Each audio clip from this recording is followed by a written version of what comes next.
ओम शांति। 10 अक्टूबर के सभी मुख्य पॉइंट से पहले देखेंगे आज की मुरली की हेडिंग।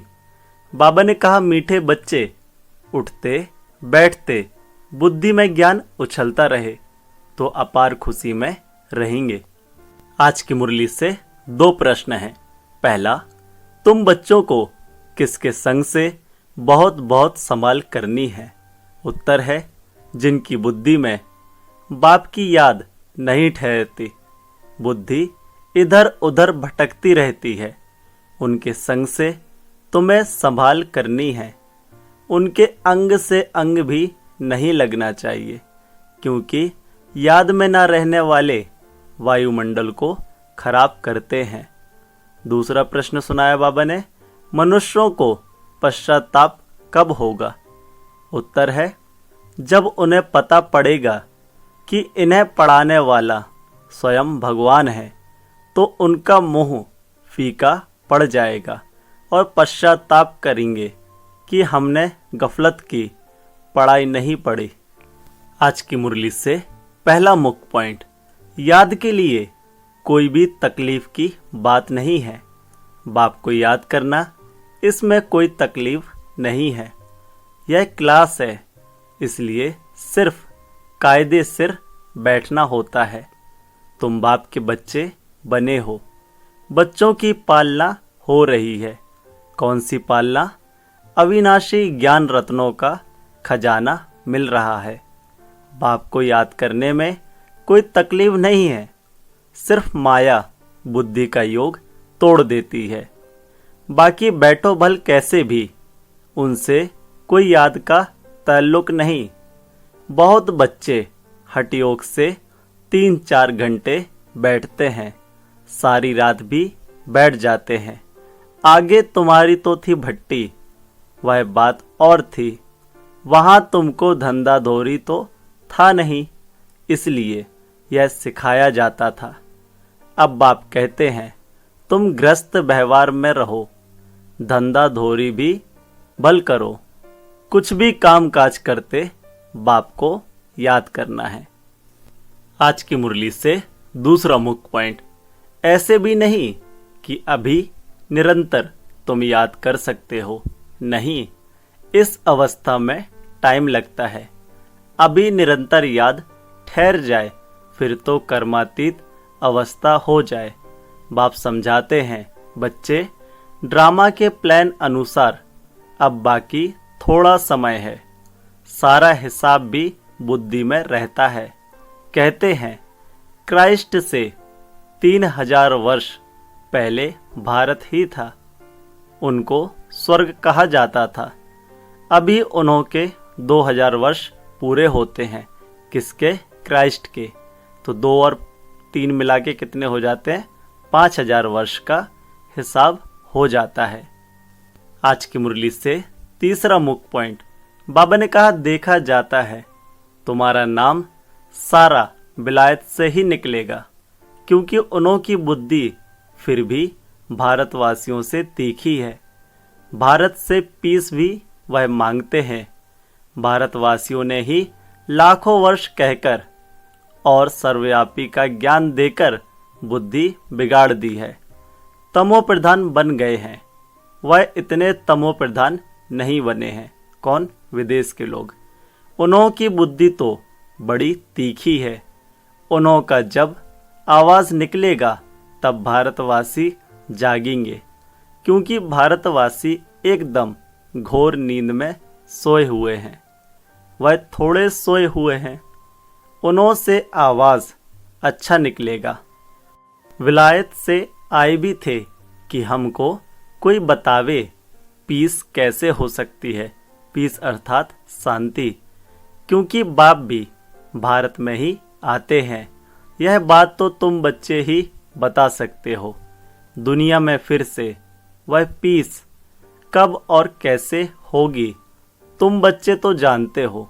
बरोबर पैराडाइस अथवा हेवन था, अर्थात स्वर्ग। नई दुनिया में भारत पैराडाइस था। मुरली से चौथा मुख्य पॉइंट, तुमको इतना साहूकार कौन बनाता है?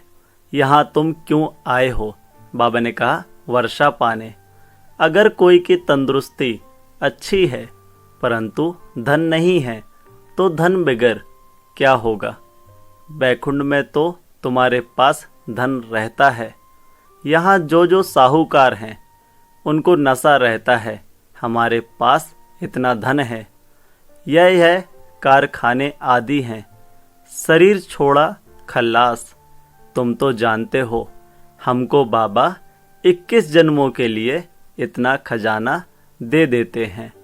बाप खुद तो खजाने का मालिक नहीं बनते हैं, तुम बच्चों को मालिक बनाते हैं। आज की मुरली से 5वां मुख्य पॉइंट, बाबा ने कहा त्रिमूर्ति का चक्र का बड़े बड़े चित्र होंगे तो मनुष्यों का अटेंशन खींचेगा, टूरिस्ट भी देखेंगे, समझेंगे भी वह अच्छी तरह से। यह भी जानते हैं क्राइस्ट से 3000 वर्ष पहले स्वर्ग था, बाहर तो ऐसे नहीं जानते। 5000 वर्ष का हिसाब तुम क्लियर समझाते हो तो यह इतना बड़ा बनाना चाहिए जो दूर से देख सकें। क्या देख सकें?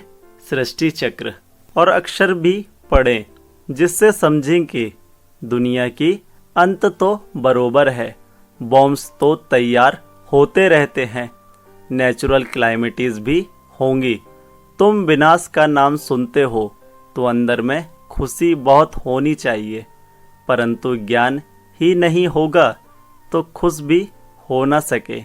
बाप कहते हैं देह सहित सब कुछ छोड़ अपने को आत्मा समझो, अपनी आत्मा का योग मुझ बाप के साथ लगाओ। यह है मेहनत की बात, पावन बनकर ही पावन दुनिया में आना है। आज की मुरली से 6वां मुख्य पॉइंट है, बाबा ने कहा उठते बैठते चलते अंदर में टपकना चाहिए। जैसे बाबा के पास ज्ञान है ना, बाप आए ही हैं पढ़ाकर देवता बनाने, तो इतनी अथाह खुशी बच्चों को रहनी चाहिए। अपने से पूछो इतनी अथाह खुशी है? बाप को इतना याद करते हैं? चक्र की भी सारी नॉलेज बुद्धि में है तो इतनी खुशी रहनी चाहिए। बाप कहते हैं मुझे याद करो और बिल्कुल खुशी में रहो। तुमको पढ़ाने वाला देखो कौन है। जब सबको मालूम पड़ेगा तो सबका मुंह ही फीका हो जाएगा, परंतु अभी उन्हों के समझने में थोड़ी देरी है। अभी देवता धर्म के इतने मेंबर्स तो बने नहीं हैं, सारी राजाई स्थापन हुई नहीं है। कितने ढेर मनुष्यों को बाप का पैगाम देना है। बेहद का बाप फिर से हमको स्वर्ग की बादशाही दे रहे हैं, तुम भी उस बाप को याद करो। आज की मुरली से 7वां मुख्य पॉइंट ध्यान से सुनेंगे। बाबा ने कहा पुरुषार्थ करना और कराना है। पुरुषार्थ में थकना नहीं है, हार्ट फेल भी नहीं होना है। इतनी मेहनत की, भाषण से एक भी नहीं निकला, लेकिन तुमने जो सुनाया उसे जिसने भी सुना उस पर छाप तो लग गई। पिछाड़ी में जब जानेंगे जरूर, तुम बीके की अथाह महिमा निकलने वाली है, परंतु एक्टिविटी देखते हैं तो जैसे एकदम बेसमझी की, कोई रिगार्ड ही नहीं, पूरी पहचान नहीं, बुद्धि बाहर भटकती रहती है। बाप को याद करें तो मदद भी मिले, बाप को याद करते नहीं तो गोया वह पतित है। तुम बनते हो पावन। जो बाप को याद नहीं करते हैं तो उन्हों की बुद्धि जरूर कहाँ न कहाँ भटकती रहती है, तो उनके साथ अंग से अंग नहीं मिलना चाहिए, क्योंकि याद में न रहने के कारण वह वायुमंडल को खराब कर देते हैं। पवित्र और अपवित्र इकट्ठे हो न सके, इसलिए बाप पुरानी सृष्टि को खलास कर देते हैं।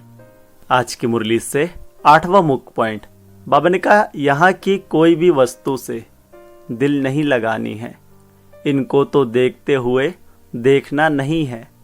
आंखें खुली होते हुए भी जैसे कि नींद हो, परंतु वह हिम्मत, वह अवस्था चाहिए।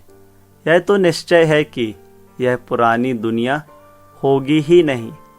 इतनी खुशी का पारा चढ़ा रहना चाहिए, चुटकी काटनी चाहिए। अरे हम शिव बाबा को याद करेंगे तो विश्व की बादशाही मिलेगी। हठयोग से भी बैठना नहीं है। खाते पीते काम करते बाप को याद करो। यह भी जानते हो राजधानी स्थापन हो रही है।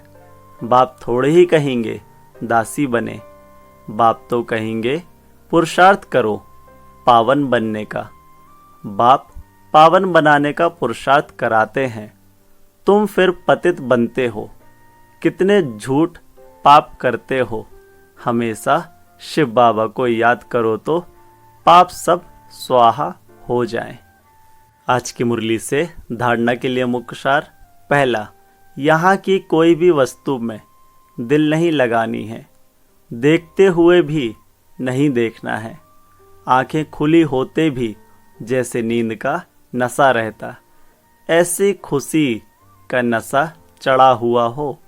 दूसरा, सारा मदार पवित्रता पर है, इसलिए संभाल करनी है कि पतित के अंग से अंग न लगे। स्वीट बाप और स्वीट राजधानी के सिवाय और कोई याद ना आए। आज विशेष वरदान है, ध्यान से सुनेंगे। हत की इच्छाओं को छोड़ अच्छा बनने वाले, इच्छा मात्रम अविद्या भव। डिटेल है, मन में कोई भी हत की इच्छा होगी तो अच्छा बनने नहीं देगी। जैसे धूप में चलते हो तो परछाई आगे जाती है, उसको अगर पकड़ने की कोशिश करो तो पकड़ नहीं सकते। पीट करके आ जाओ तो परछाई पीछे पीछे आएगी। ऐसे ही इच्छा आकर्षित कर रुलाने वाली है, उसे छोड़ दो तो वह पीछे पीछे आएगी। मांगने वाला कभी भी संपन्न नहीं बन सकता। कोई भी हद की इच्छाओं के पीछे भागना ऐसे है जैसे मृग तृष्णा। इससे सदा बचकर रहो तो इच्छा मात्रम अविद्या बन जाएंगे। आज की मुरली से स्लोगन है, अपने श्रेष्ठ कर्म व श्रेष्ठ चलन द्वारा दुआएं जमा कर लो तो पहाड़ जैसी बात भी रुई के समान अनुभव होगी। ओम शांति। मेरा बाबा, प्यारा बाबा, मीठा बाबा। ओम शांति।